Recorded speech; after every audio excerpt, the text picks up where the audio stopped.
Ah! Oh, there it goes. There it goes. Oh my God. Oh, he's gagging. Oh. Hold on.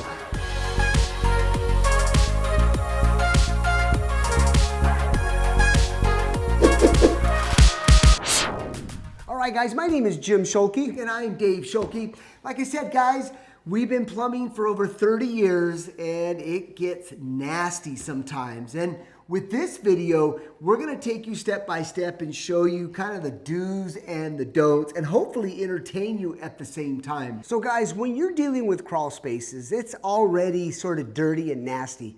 But now when you're dealing with sewage, it takes it to a whole nother level.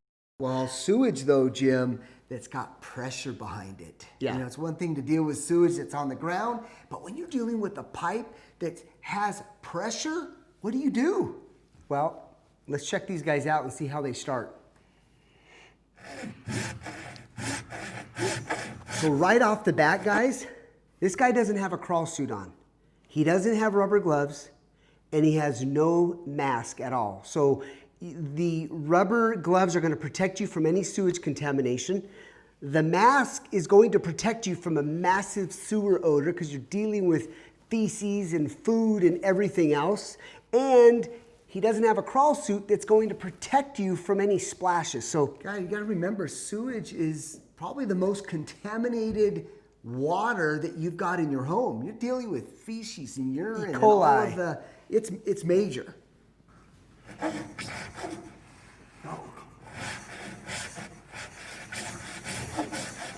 He's like literally right under the pipe. Look at his head. Look at his nose. It's starting to grin like you can't. Oh, I'm not even halfway.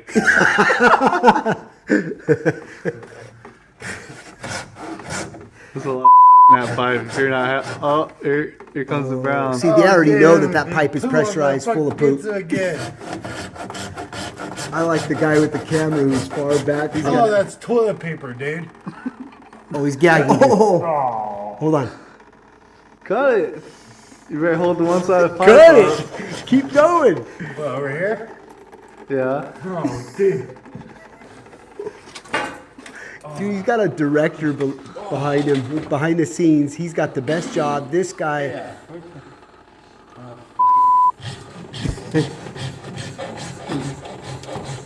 Oh, this guy's ready to gag, David. Oh.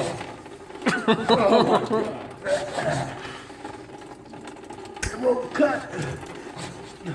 Dude, there's like... He's using the wrong saw. Here, dude, I can't hardly cut to it. You have to come hold this, Matt. I'm not holding the thing. Hold on, I'll hold it for you. Oh, dude, the is coming through the cut. Ah! Oh, there it goes. There it goes. Oh my God. That's disgusting. Dude, so much in the pipe. Look at him starting to throw up. He's gagging. Oh. Oh my God.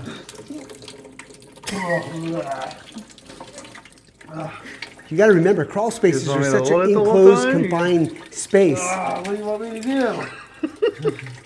Grab the bucket, dude. Huh? Grab the bucket.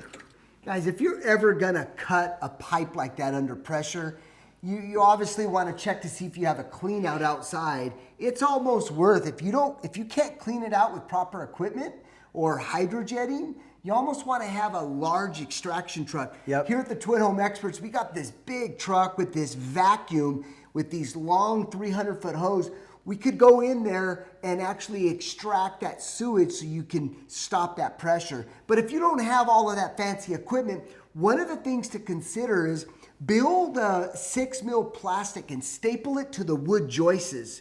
Then what you could do is open up a hole in that plastic and kind of build a glove in there. Yep. So that way as you're cutting, you're not going to get sewage, and you're going to take that plastic and divert it into a big container. Well, they also make extended saws, so you literally can, once you have everything sort of plastic off, you can literally just, because it's PVC, you could just sit there 4 feet away and cut that pipe. That's right. I'd still have a vacuum too, right? Like a shop vac? Yeah, absolutely. I'm getting splattered. Hold the bucket up to it. All right. Oh, that's, what is that, a 2.5 gallon bucket? Holy shit. That's gonna fill up so fast. Oh my God, dude. What am I God, gonna no do? gloves. I don't know. You're getting it everywhere though. No, excuse me. Guys are cussing. His pants are coming down. Oh my God, he's dumping it over there. This is He's dumping it awesome. into the crawl space. Folks, come on. If you're gonna be a plumber and you're gonna be underneath the house taking all of that sewage and you're gonna dump it in another part of the crawl space, you're causing secondary damage, first of all, and it's double the work. Think about it. You're better off just taking that all the way out of the crawl space so you're not having to go back and clean it up. It just doesn't make any sense. Get bags, large, thick bags that can carry that out. Shit, no. Oh my God. I can't believe this guy wouldn't stop and say, hey, let's suit up here. Let me get some gloves. Dude, I want to gag.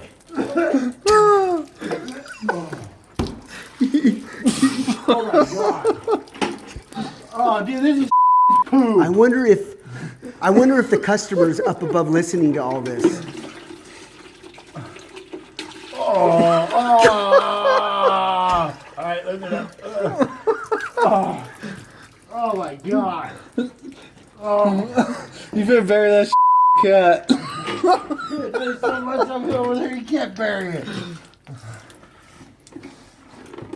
Imagine what that crawl space thank God. smells like. Well, at least they've gotten it. They're coming to the end here. Still out of that. Yep, Google joint broke. That is just, oh, the clog's right, well, no, the clog's down further.